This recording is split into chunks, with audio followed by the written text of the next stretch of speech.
The 7 Ravens. There was once a man who had 7 sons, and still he had no daughter, however much he wished for one. At length his wife again gave him hope of a child, and when it came into the world it was a girl. The joy was great, but the child was sickly and small, and had to be privately baptized on account of its weakness. The father sent one of the boys in haste to the spring to fetch water for the baptism. The other 6 went with him, and as each of them wanted to be first to fill it, the jug fell into the well. There they stood and did not know what to do, and none of them dared to go home. As they still did not return, the father grew impatient, and said, "They have certainly forgotten it for some game, the wicked boys." He became afraid that the girl would have to die without being baptized, and in his anger cried, "I wish the boys were all turned into ravens." Hardly was the word spoken before he heard a whirring of wings over his head in the air, looked up and saw 7 coal-black ravens flying away. The parents could not recall the curse, and however sad they were at the loss of their 7 sons, they still to some extent comforted themselves with their dear little daughter, who soon grew strong and every day became more beautiful. For a long time she did not know that she had had brothers, for her parents were careful not to mention them before her, but one day she accidentally heard some people saying of herself, that the girl was certainly beautiful, but that in reality she was to blame for the misfortune which had befallen her 7 brothers. Then she was much troubled, and went to her father and mother and asked if it was true that she had had brothers, and what had become of them. The parents now dared keep the secret no longer, but said that what had befallen her brothers was the will of heaven, and that her birth had only been the innocent cause. But the maiden took it to heart daily, and thought she must deliver her brothers. She had no rest or peace until she set out secretly, and went forth into the wide world to trace out her brothers and set them free, let it cost what it might. She took nothing with her but a little ring belonging to her parents as a keepsake, a loaf of bread against hunger, a little pitcher of water against thirst,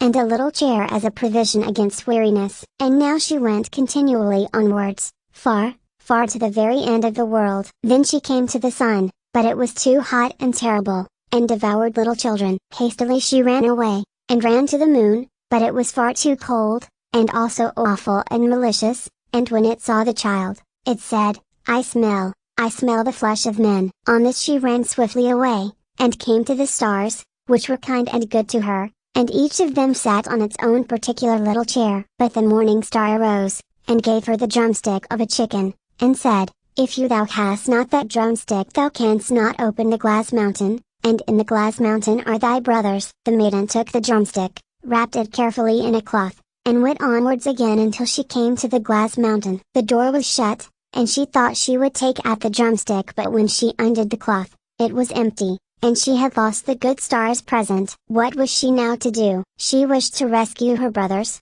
and had no key to the glass mountain. The good sister took a knife, cut off one of her little fingers, put it in the door, and succeeded in opening it. When she had gone inside, a little dwarf came to meet her, who said, "My child, what are you looking for?" "I am looking for my brothers, the 7 ravens," she replied. The dwarf said, "The Lord Ravens are not at home, but if you will wait here until they come, step in." Thereupon the little dwarf carried the ravens' dinner in, on 7 little plates, and in 7 little glasses, and the little sister ate a morsel from each plate, and from each little glass she took a sip, but in the last little glass she dropped the ring which she had brought away with her. Suddenly she heard a whirring of wings and a rushing through the air, and then the little dwarf said, "Now the Lord Ravens are flying home." Then they came, and wanted to eat and drink, and looked for their little plates and glasses. Then said one after the other, "Who has eaten something from my plate? Who has drunk out of my little glass?" It was a human mouth. And when the 7th came to the bottom of the glass, the ring rolled against his mouth. Then he looked at it, and saw that it was a ring belonging to his father and mother, and said, "God grant that our sister may be here, and then we shall be free." When the maiden, who was standing behind the door watching, heard that wish, she came forth, and on this all the ravens were restored to their human form again, and they embraced and kissed each other, and went joyfully home.